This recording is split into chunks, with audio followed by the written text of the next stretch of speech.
Lord Haga was not finished with the village, though. A few days later he sent another threat. "This time I will come and conquer your village, but I will give you a means to escape again."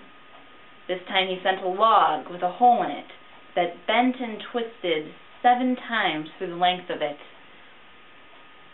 "You must thread a single silk thread through the hole in the log," Lord Haga announced, "and then I will spare your village." The cruel young lord gathered together again all the wise men of the village, and he said, "How is this to be done?"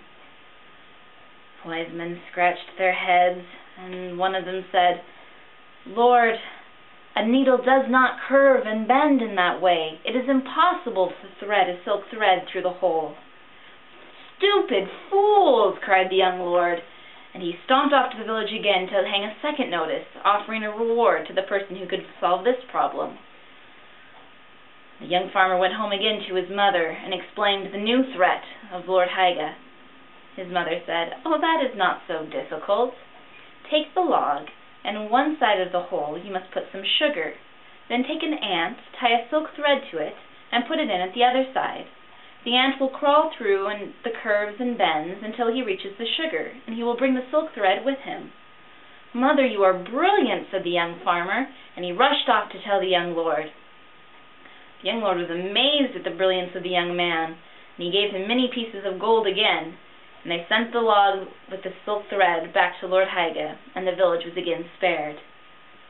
Lord Haga sent again a threat. This time he came again with his samurai, and he said, "This time you will undoubtedly fail, and I shall conquer your village.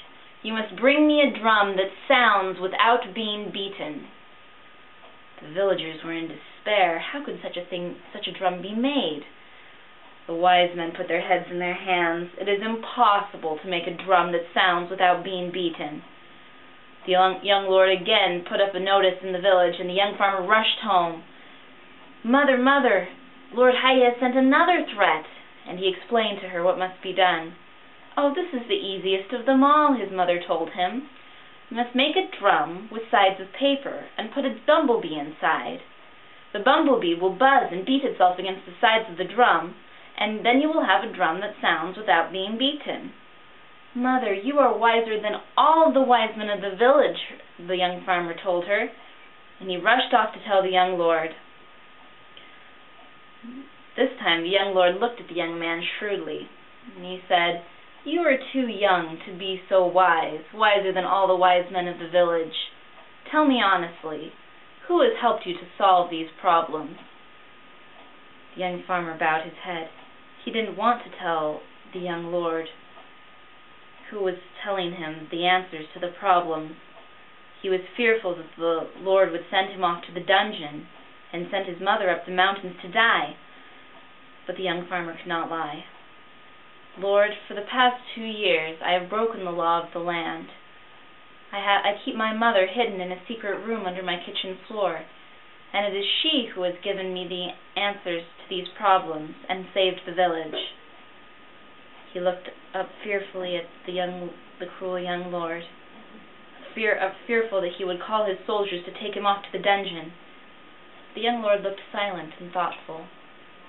He had finally realized the knowledge and wisdom that old people possess. "I have been very wrong," he said to the young farmer, "and I must apologize to your mother and to all the villagers. Never again will I decree that the old people must be taken to the mountains to die. Rather, they must be given the respect and honor that they deserve, and share with us their knowledge and great wisdom." And so it was. The people of the village no longer had to take their parents up to the mountains and leave them to die, and the village became a happy place once again. And Lord Haga, hearing of all the wisdom of the people of the village, was very impressed and said, "Even in such a small village there is great wisdom, and its people deserve to live in peace," and he left them alone. And so the young farmer and his mother and all the villagers lived in peace for all the years after.